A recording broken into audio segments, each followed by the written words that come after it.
The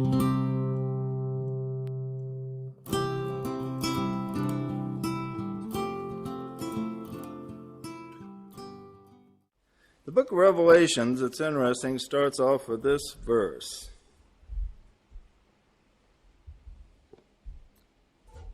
The revelation of Jesus Christ, which God gave unto him to show unto his servants things which must shortly come to pass.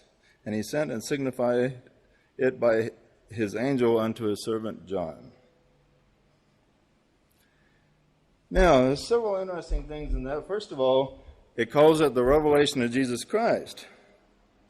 The word revelation comes from apocalyptus, which is interpreted a number of different ways, but it comes from this derived from another Greek word called apocalypto, which means like to take the cover off of something, to unveil it.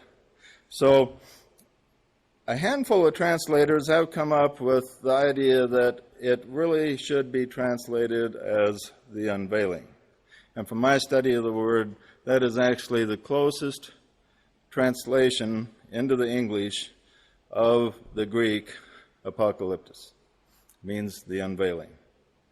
So what we're told here in the very first verse, the unveiling of Jesus Christ to show unto his servants things which must shortly come to pass. Must shortly come to pass. When was this written? 2,000 years ago.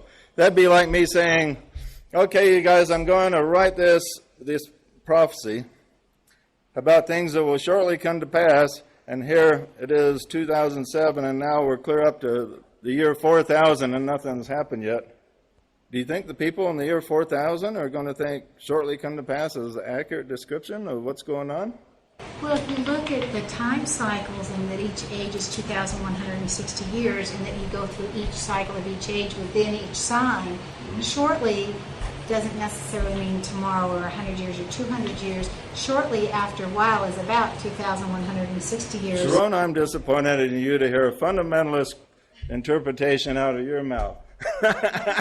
Because she's about as far away from a fundamentalist as there is. But if you say this to a fundamentalist Christian, they will say something. Well, a day with God is like 1,000 years, so that's only like a couple of days. That's kind of short, you know.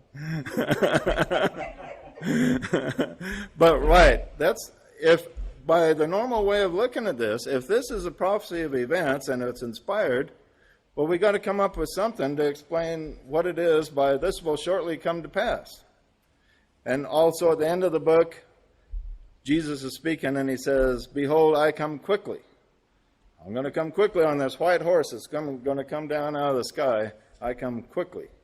Well, it's 2,000 years. I guess if a day to God is 1,000 years, or an age, the universe is billions of years old, you know, a couple thousand years isn't that much, you know, but by normal standards, 2,000 years isn't really quick by normal standards. Suppose some prophet says, well, you know, California is going to sink into the sea. Somebody said that in 1978, and a lot of people moved to Idaho from California around that time.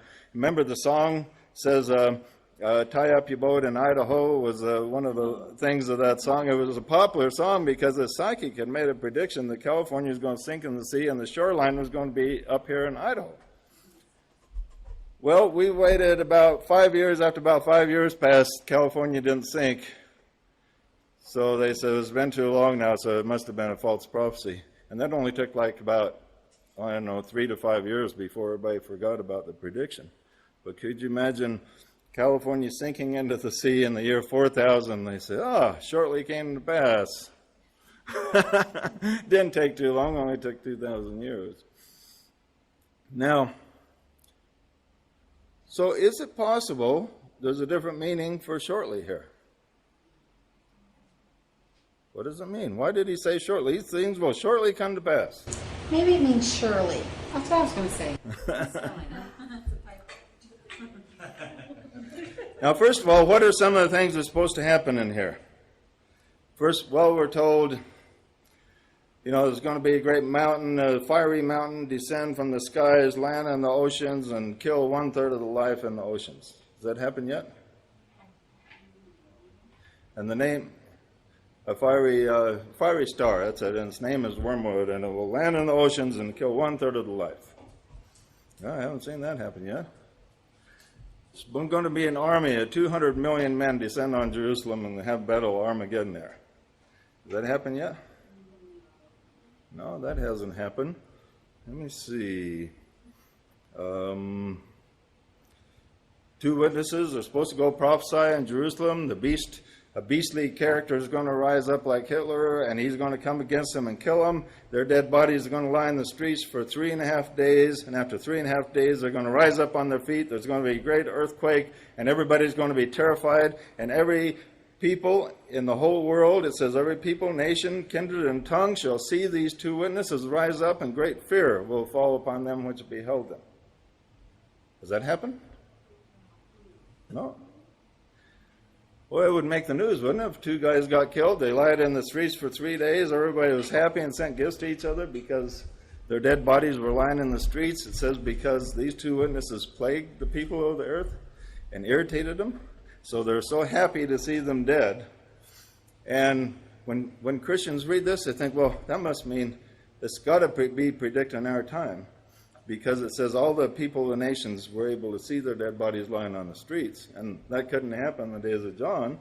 But with television and the internet, if a couple prophets were killed in Jerusalem, we could see their dead bodies laying in the streets today. All the nations could see it, couldn't they? But then that presents a little bit of a problem. We have this clear prophecy. So if some Hitler-type dictator killed 2 prophets, and they were lying in the streets, and everybody was celebrating and sending gifts to each other that these guys were finally out of the way and dead, and they didn't even suffer their dead bodies to be buried, it said, because they were televising them for all the world to see, and all the world was rejoicing that they were dead. Wouldn't somebody think, hey, boy, this sounds like it could be the witnesses in Revelation. That means they're going to rise up on their feet after 3.5 days. So people start waiting, they rise up on their feet. Boy, that would convert everybody, wouldn't it? You would think. And how about the beast? It's supposed to be a terrible beast, and Antichrist rise up, and he's going to put a computer chip in everybody's hand, right? Some type of mark. Everybody's right hand or their forehead. And they're going to have to do exactly what this dictator does. This dictator is going to be so bad, he's going to make Hitler look like Cinderella or Bo Peep or something like that. I mean, this guy is going to be a real SOB. And boy, he's going to control the whole world, and we're all going to get his mark. We all got to do what he says, and he's even going to be so bad, he's going to challenge Jesus. He's going to see Jesus come down on that white horse, and he's actually going to challenge him. Hey, Jesus, I'm going to fight with you. But he's not going to really put up much of a fight, because Jesus is going to zap him, and he's going to evaporate, and all armies are going to evaporate with him, and he's going to call the fowls of the air to come down and eat the flesh of all the captains and the horses. Matter of fact, they're all going to be on horses, it says. 200 million men on horses. That's kind of weird, isn't it? Well, maybe he was talking about tanks and stuff, but John just called them horses, But all this is supposed to shortly come to pass. How do we explain that word shortly getting in there? Didn't mean to give you a bad time, sure. But the Christian world looks at this, and they have, they think that shortly can interfere with our interpretation. So there's lots of ways to interpret shortly. In other words, well, when these events start to happen, it's all going to happen in a short time. That's one way to look at it. Or day with God is like 1,000 years. What's a couple thousand years? That's short in God's mind. And Jesus says, I come quickly. Well, that could be when he comes, he's just going to come really fast. So there are ways around this, but let's look at it just the way it reads. These things will shortly come to pass. Actually, it means just exactly what it says. What things? To who? Who's he talking to? Who is the book of Revelations written to? I read it to you. I bet nobody remembers. I bet nobody in this room remembers who it was written to. Yeah. Disciples. It was written to the church. Hey, you did good, Joshua. Great. It was written to the servants of God. Okay? And who will it come shortly to pass for? To the servants of God. Huh? To the servants of God. Everything in here is going to come shortly to pass to the disciples. Not to everybody else, but to the disciples. Didn't John write it? Yeah. Well, John wrote it down, but these were the words John was given. And then it says this thing here. It says, "Blessed is he that readeth, and they that heareth the words of this prophecy, and keepeth those things which are written therein. For the time is at hand." What time? What time is at hand? The time for everything in this book to come to pass shortly. In other words, and the time is at hand for who? The disciples who read, who understand, and keep. In other words, keep within their heart and their minds the words of this prophecy. And they will be blessed. Well, that's really weird because when you read it in the normal sense, there's no blessing in the book. I mean, mountain coming out of heaven and killing all the fish, fires coming down, hailstorms, all kinds of destruction. In one plague, a third of the men of the entire earth was killed with a great army, and the beast rising up. I mean, where's the stuff that blesses everybody? Where is it at? There's nothing in there to bless anybody. Nothing in there. All it is it scares the bejesus out of you as you read the whole thing if you believe it. I mean, you read the whole thing, wow, this is probably going to happen soon because it's been 2,000 years, and soon, well, it must be going to happen pretty fast because it can't go on much longer before soon isn't soon anymore. And we're the latter days. Right, we're in the latter days and everything. So people read this, and you can just about pick anything. Let's just pick something at random. "All they that dwell upon the earth shall worship him, the beast, whose names are not written in the book of life from the foundation of the world. This beast exercised all the power of the first beast before him, and causes the earth and them which dwell in to worship the first beast whose deadly wound was healed, and he doth great wonders." And then it says, "He causes all rich and poor to receive his mark in the right hand of the forehead, and if they don't receive it, they'll be killed." Okay, is that anything to be happy about? No, let's just pick something else at random here. Oh, in the vision part, let's just pick something. "Behold, the sixth seal was open, and lo, there was a great earthquake, and the sun became black as sackcloth of hair, the moon became as blood, and the stars of heaven fell to the earth, even as a fig tree casteth her untimely figs when she is shaken of by a mighty wind. And heaven departed as a scroll when it is rolled together, and every mountain and every island were moved out of their place. And the kings of the earth, and the great men, and the rich men, and the chief captains, and the mighty men, and every bondman and free men hid themselves in the dens and the rocks of the mountains, and said to the mountains and rocks, Fall on us, and hide us from the face of him that sitteth upon the throne, and from the wrath of the Lamb. For great is the day of his wrath, for the great day of his wrath is come, and who shall be able to stand?" Read that, well, would I be able to stand? You know? And every mountain and island out of their place, a great earthquake, the stars will shake and move, the moon will turn to blood, the sun will not give its light. What is there to look forward to here? How can I be blessed by reading this book? How is it possible? And let me tell you how it's possible. The book is not about what everybody thinks it's about. The book is not about predicting the future. The book has nothing to do with predicting the future of the planet. There's several correspondences in there that predict certain cycles and events that kind of repeat themselves from time to time. But outside of that, that's not the main purpose of the book. The main purpose of the book is what is given in the first verse. It's the unveiling of Jesus Christ to show his disciples things which must shortly come to pass.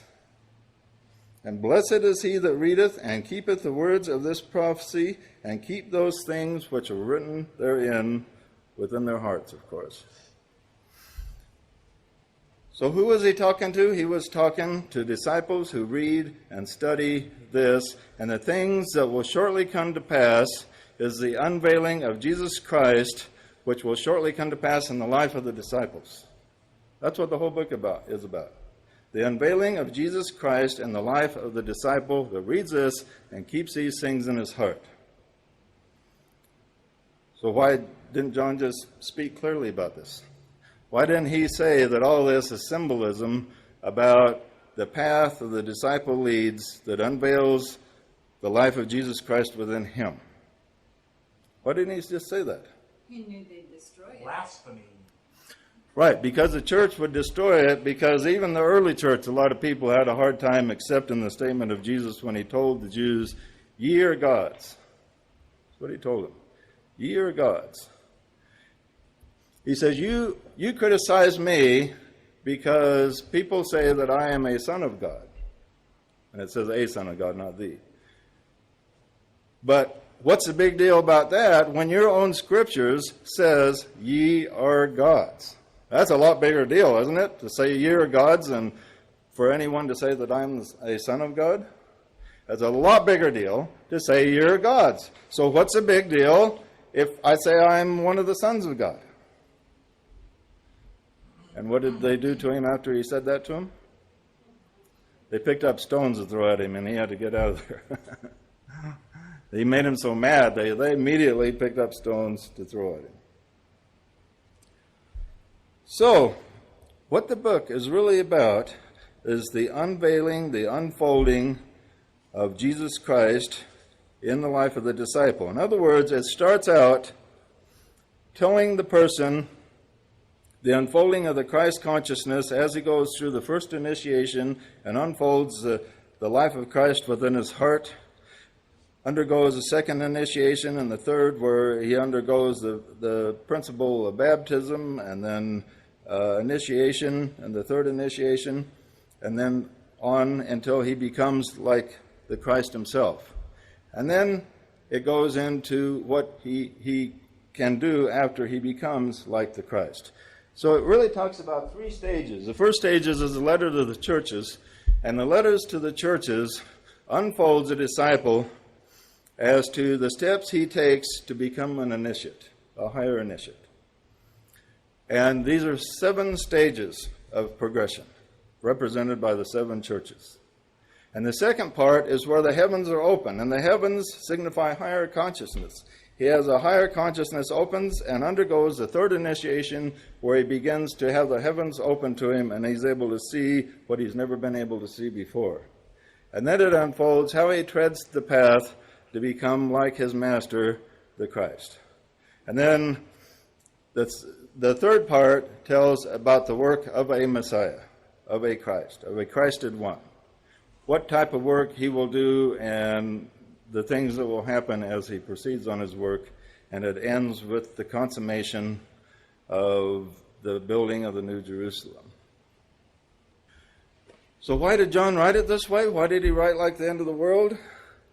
Because he knew that the people that were going to be putting together the scriptures loved the end of the world stuff. Do people still love the end of the world stuff? Yeah. I mean, every year there's a new prophecy. Well, the world's going to end now because we got 7 planets going to be in alignment, and that's going to make the end of the world. That happened in 95 or something like that. Well, the world's going to happen the year 2000 because that's a 7,000 years prophesied in Scripture.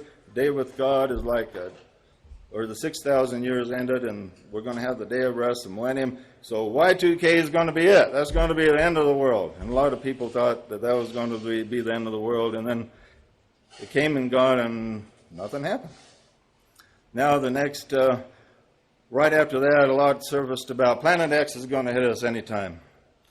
Matter of fact, several people wrote me personal letters saying, well, how come you aren't preaching about Planet X? Aren't you worried about Planet X? I says, well, no Planet X is going to show up. And highly offended over that I said that. I don't know. Now no Planet X has showed up on time. I think it's supposed to show up in 2004. 2005 still wasn't here. Matter of fact, they said Planet X was supposed to be a white dwarf. Or a red dwarf. And it was supposed to be here like I remember everybody was saying back at that time when it was big, it was supposed to be here within 6 months and it was going to destroy most of the earth. Well, I did a little figuring how big a red dwarf would have to be. It had to be bigger than the planet Jupiter. And it would have to be within the solar system. I says, it would have to be big enough, it would show up as bright as the planet Venus if we were to look in the sky right now. That's how bright it would have to be right now. I says, I don't see any new orb up there as bright as the planet Venus, so it cannot physically get here in time to fulfill the prophecy that everybody's making. I mean, it's just pure science. And sure enough, it not only didn't get here, but hasn't shown up at all. And so, I've been pretty accurate prophet on the internet, because every prophet that makes a prediction, I say it's not going to happen, and it doesn't happen, and so I guess I'm the one that's the true prophet. But the thing is, it's like shooting fish in a barrel. It's really easy to do. And now, once in a while, every day, the stop clock is right twice. So one of these times, somebody's going to make a prediction that's going to come true. And hopefully I can catch that one, so I don't look like a fool. I say, well, no, that's not going to happen, and then it might happen. But, some things like there's ongoing prediction about the economic collapse since I can remember. I mean, it's always floating out there, somebody making one. But someday there probably will be a collapse. So someday somebody's going to be right, and it'll probably be not because they're psychic, but by accident. That somebody's just going to be right. There probably will be another, periodically there are significant collapses, but let's hope there's not a complete collapse. The most recent prophecy is 2012, for the end of the Mayan calendar, and a lot of people were predicting the end of the world then. But people are getting wiser. I noticed when people first started talking about it, it was a lot of the end of the world talk. And now the opinion is shifting. They're seeing all these other predictions and the end of the world haven't happened. So a lot of people are changing the prediction around 2012 to say, well, it just means the end of a cycle or the end of something else. It won't be the end of the world. Because I think people are wising up to the fact that there have been so many end of the world predictions out there that people are starting to be a little bit more cautious about predicting the end of the world. End of the world won't come for millions of years, actually, so when you really think about it. But we could have a lot of problems in between. We got, threat of a nuclear war and all kinds of things that could create tremendous problems, but it's very unlikely it would be the end of mankind. So just like today, everybody is interested in the end of the world. That's the way it was in the days of John. Everybody was interested in the end of the world. The Essenes wrote a lot about the end of the world. They were expecting it, and they hid out in caves thinking that the end of the world would come, and then the Roman Empire would be destroyed, and then come out of the caves and kind of create a new civilization. But that never happened. It took the Roman Empire some time before it fell.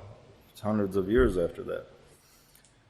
But so John wrote about the end of the world, and when they put together the Bible, they looked at it, and they were attracted by that feature of the end of the world, but a lot of them were wondering about it because it was so esoteric. A lot of them thought, well, this is too complicated, it's a little too scary, and there was a big debate whether or not to put the book of Revelations in the Bible, and it just about didn't get in. But it did, it barely squeaked in. We're lucky we have it. They had a big debate about it, and they finally got it in by the skin of his teeth. I don't remember for sure the first time I took a look at the book of Revelations. I think it was when I was a teenager, but I know when I went on a mission for the Mormon Church, I started studying the scriptures more intently, and I realized that the book of Revelations is the most profound book in the entire Bible. There's two books that are very profound, the book of Revelations and Isaiah, and even D.K. says that these are the two most inspired books of the Bible. I've always realized that is correct. And out of the two, I think the book of Revelations is the most closest to the heart of God, so to speak. Isaiah. Yeah. Come, let us reason together. Remember, Lyndon Johnson used to quote Isaiah on that all the time. So I concluded to myself, I'm going to give an intense study of this book, so I got a commentary on it. There wasn't any good Mormon commentaries, because Mormons actually discourage you from studying this, because here's a phraseology in the church, they frown on you studying the mysteries, the general authorities do, because you might get some warped ideas. If God wants you to understand the mysteries, he's going to speak through the prophet, and he'll tell you what to think about it. Well, that didn't really keep me happy. And there's no Mormon commentaries on the book of Revelation, so I went and bought a non-Mormon commentary on the book of Revelation and found that very fascinating. Give me a little bit of additional light, but wasn't enough to unravel it. I thought, well, to really unravel the book, I have to study the book more closely. So I made a determination that I was going to memorize the entire book. I figured the most important part started with chapter 4. This is where the vision began. So I created a memorization system, and I memorized from chapter 4 to chapter 22. But I memorized the whole thing over a period of next couple of years. I concentrated on my mission for about the additional 6 months I had left, and then I continued studying it after I got home. And I did down pretty good where I could rattle off whole chapters of the book, but still I didn't understand it. I read commentary, I memorized the whole thing, and got some little light on it, but still I did not understand the book. Now, what the world does it mean? What some of the things mean. Every once in a while, a phrase or two I would come up with an interesting interpretation on, but it was looking at it from the viewpoint of things happening in physical reality on the earth rather than the inner life of the disciple. But then, when it dawned on me that this occurred, that this was teaching about the inner life of the disciple, the whole vision of the book opened up. And then it became fairly easy to interpret. I won't say easy, because as I wrote the interpretation of it, it probably took more mental energy than anything I've ever written to put it all together. But it was easy compared to trying to interpret it from the regular angle that the Christian church does. So I found it very fascinating, but I found everything began to make sense for the first time. Because nothing really in the book as a whole has never made sense. But it makes sense when we realize it's not talking about physical reality on the outside, but it's talking about the inside. What happens to the disciple when he decides that he wants to be like his master, the Christ? What he has to do to become like Christ is, and then beyond. What does he have to do? The first stages is given in the 7 letters. The 7 letters tell 7 steps. It's also governed by 7 rays. He works with the different ray energies in these 7 steps. And the first one is Ephesus. Let's read that. Unto the church of Ephesus write, These things saith he that holdeth the 7 stars in the midst of the 7 golden candlesticks. I know thy works, and thy labor, and thy patience, and how thou canst not bear them which are evil, but hast tried them which say they are apostles, and hast found them liars. And hast borne, and hast patience, and for my name's sake hast labored, and has not fainted. Nevertheless, I have somewhat against thee, because thou hast left thy first love. Remember, therefore, from whence thou art fallen, and repent, and do the first works, or else I will come unto thee quickly, and will remove thy candlestick out of its place, except thou repent. And so on. Now, these are instructions to the disciple as he begins the path. He has the birth of the Christ in his heart, and he decides to follow on what we call the path. The path It begins with the birth of Christ in his heart and ends with him being a master. And that is the path. Well, it doesn't really end there. It continues, but that's the major end that we're looking for as regular mortal humans here.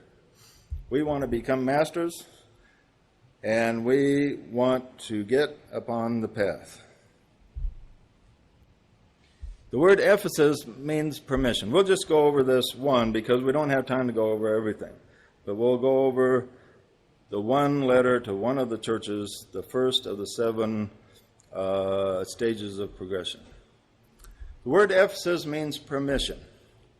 The disciple, the first thing the disciple must do in order to tread the path is give himself permission to take that first step. Why does he have to give himself permission? Because everybody is saying to him what? You can't do that. Who do you think you are? It's like when I started studying the book of Revelations, they said to me, well, you can't study those mysteries. You're not supposed to know these mysteries. If the prophet wants you to know that, he's going to tell you. Okay? So I give myself the Ephesus step. I give myself permission to defy that. I defied that authority, and I took that step anyway. This is just one of the things. Everything the disciple tries to do when he's around in an organization controlled by the beast, and we'll get into that, most of you know what that is they will tell him, no, you cannot do that. You can't speak that way. You can't talk about this. You can't study this. You cannot go there.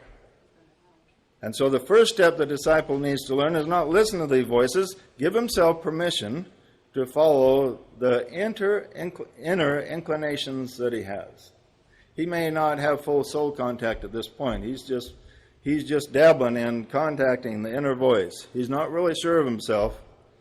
But in order to go anywhere, even though he's not 100% sure of himself, he doesn't have 100% soul contact, he's still got himself to give himself permission to take the first step. He got to give himself permission. Nobody else is going to give him permission. You ever notice that people want permission for everything they do? I like a story Curtis told me one time. He was talking to this Mormon guy, trying to convince him of the error of his ways. And he was explaining to him something he got out of the scriptures. And he says, well, what do you think of this? And he says, well, let me go talk to my bishop to find out what I think about it. Yeah, I'll go talk to my bishop, find out what I think. In other words, the guy wouldn't give himself permission to even think for himself on that small of an angle. He couldn't look at the sentence Curtis was showing him and say to himself, I'll just look at this and see what it says. No, he couldn't give himself permission to even go that far. He had to go to his bishop to find out what he thinks. My bishop will tell me what to think, and that'll be what I think on it. That's just really simple.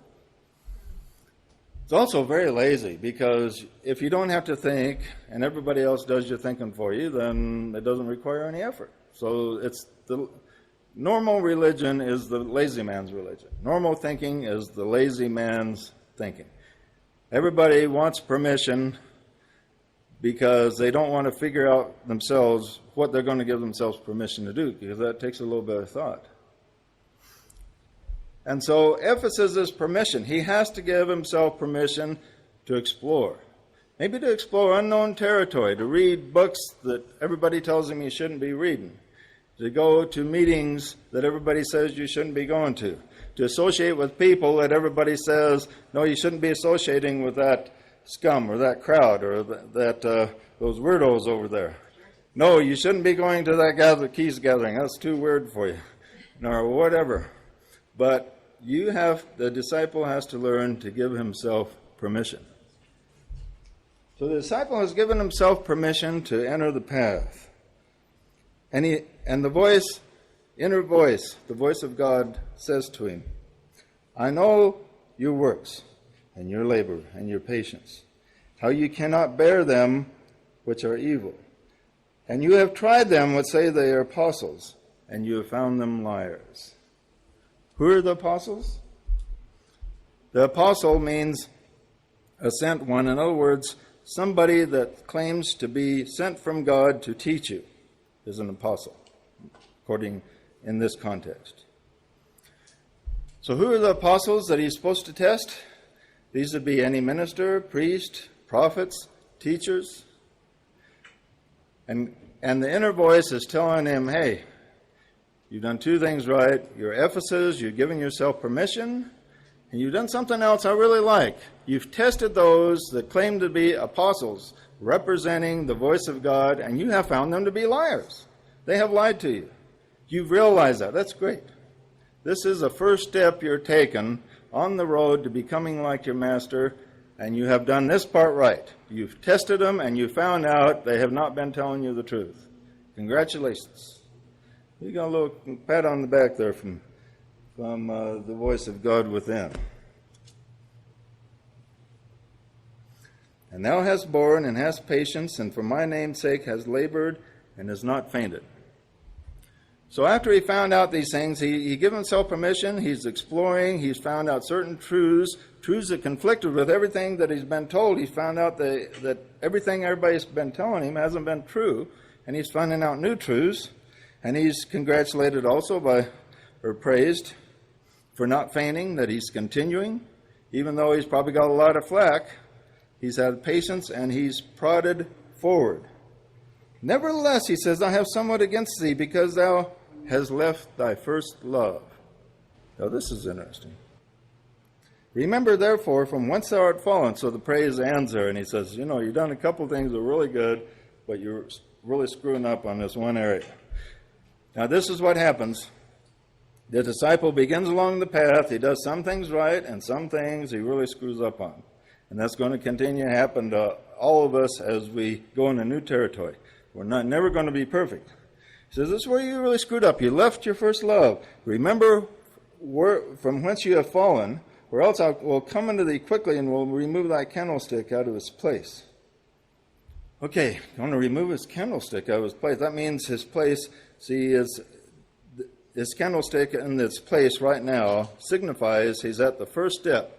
He's taken the first step. He's given permission. And he says, if you don't take this advice, this first step you're on, it's going to be like you never took it. You're going to go back and be under somebody else's permission again. So you need to listen to what I'm saying. If you're going to continue on the path, you have to remember your first love. Now, the regular interpretation of the first love, they say, well, this must mean the church of Ephesus. Their first love was the gospel, and they kind of deviated from the gospel, and so they needed to go back to first love and start living the teachings of Christ again. That's the normal interpretation almost everybody gives of this. But his first love, what was his first love as far as attempting to tread the path before he actually found the path? His first love, he was under the authority of a system, a religious system. He had teachers in it, and they told him what to do, and he listened to them, and he diligently obeyed and did everything he could to live the righteous life. He didn't deviate, but he focused, and he lived the righteous life. Like before, most of us, some of us were in the churches before we entered the path, and we were good members. Some of you were good members of a church and did what you were told, and you obeyed the Sabbath. You didn't beat your wife. You didn't steal. You didn't murder anybody. You did the basic stuff. Okay? This was his first love. His first love was when he was in an organization that falsely led him to believe he was on the path. He was very diligent in fulfilling everything he was supposed to do. But he left his first love. What happens to the disciple when he gives himself permission? Hey, I can do what I want to do. He enters the path. He goes from one extreme to being extremely constricted, to where he can't do anything. And then he enters the path. And he says, I can give my permission to do this. Well, I can give my permission to do other stuff. I'm going to eat, drink, and be merry and really have a good time. And so he goes overboard, becomes a big partier, gives himself permission, let him go into sex orgies and all kinds of weird stuff. and give themselves permission to do just whatever they feel like, and they go the other extreme, and they give up all that discipline that they've learned. Discipline just goes out the window. So here the voice of the Spirit comes to him. So he's like the prodigal son. He goes and parties and squanders all that good press that he earned with the inner voice. But sooner or later, in a moment of silence, he listens again, and the voice says, return to your first love. You've got to go back to the discipline. Sure, you've got permission to do this and that, but it has to be balanced. And the discipline you learned before you entered the path, some of that, not everything you learned before you entered the path is bad. You know, you learned that these guys lied to you and that, but some of that discipline that you got down, you need to take with you and apply it with common sense in your life. Return to your first love. And he said, you mean I just can't do everything I want to do? I got to still control myself? Yep, you still got to control yourself. I mean, you just can't go have an affair with your neighbor's wife or whatever. You can't do anything. You sure give yourself permission. That's an important principle, but not permission to do anything. The guy got permission from his inner self to be somewhat of a rebel, rebel from his group, his teachers that were teaching him false things that he found out weren't really true, didn't really work in his life.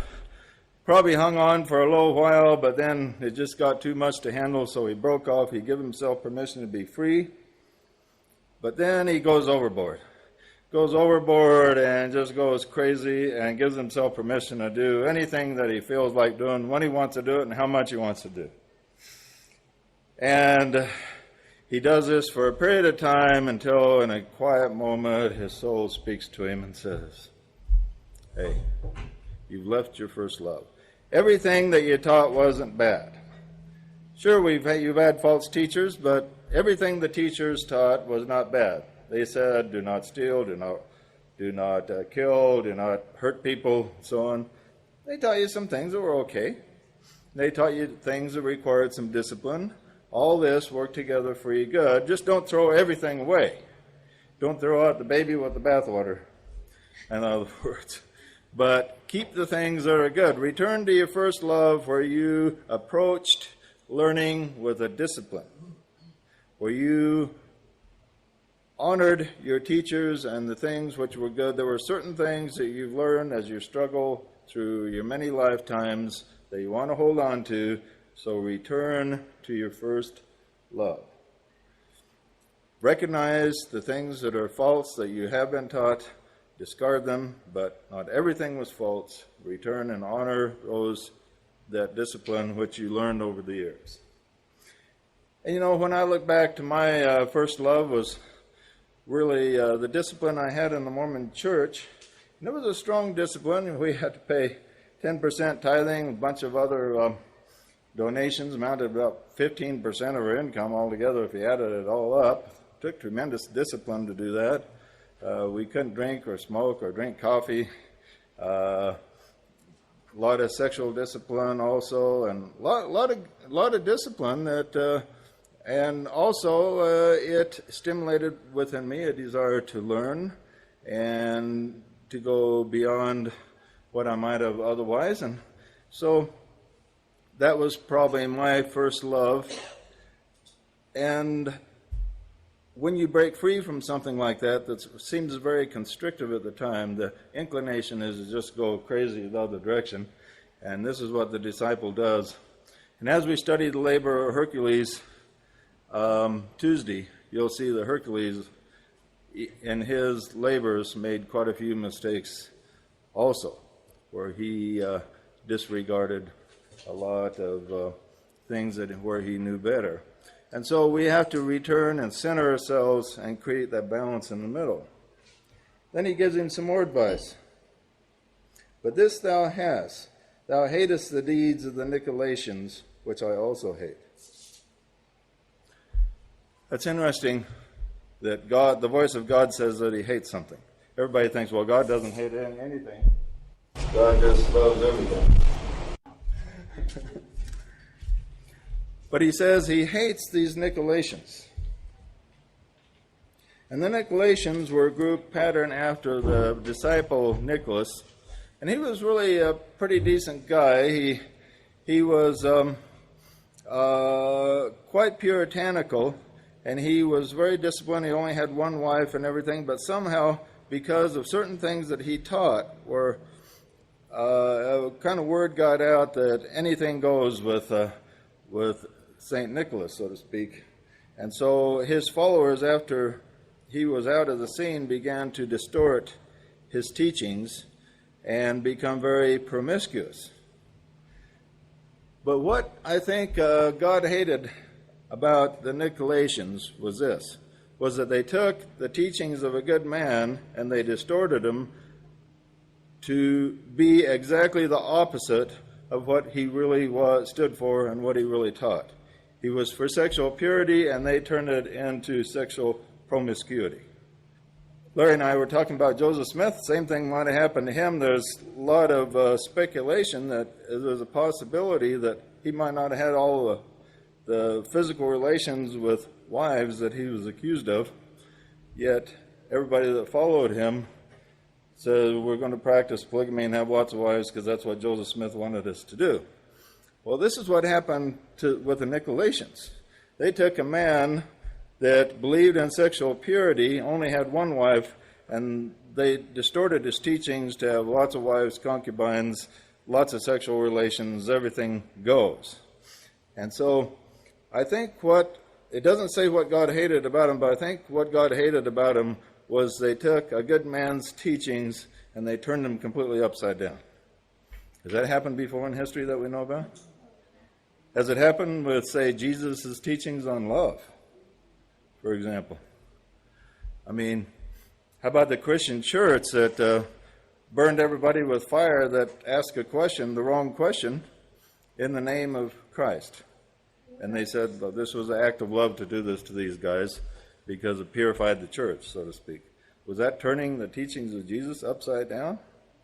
That's like the doctrines of the Nicolaitans. Disciples will often do this. Even good disciples that are on the path. Just because a person is on the path doesn't mean he's perfect.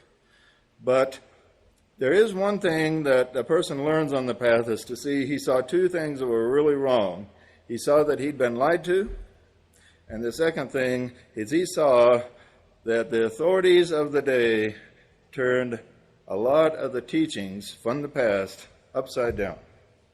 And God says, I'm also repulsed by this. I don't like it, and you don't like it. We're on the same page here. So this is one thing the early disciple learns, is to recognize false teachers and also those teachers that take the teachings of the good men from the past, turn them completely upside down. Then it ends with this. He that hath an ear, let him hear what the Spirit saith unto the churches. To him that overcometh will I give to eat of the tree of life, which is in the midst of the paradise of God. Now it uses an interesting word here that's a little bit controversial in some circles. To him that overcometh.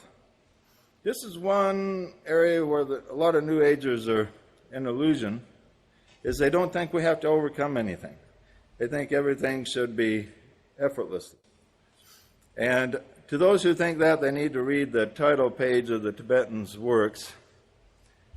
And he points out that he has struggled and fought his way to the place on the path where he is, and that we must do the same.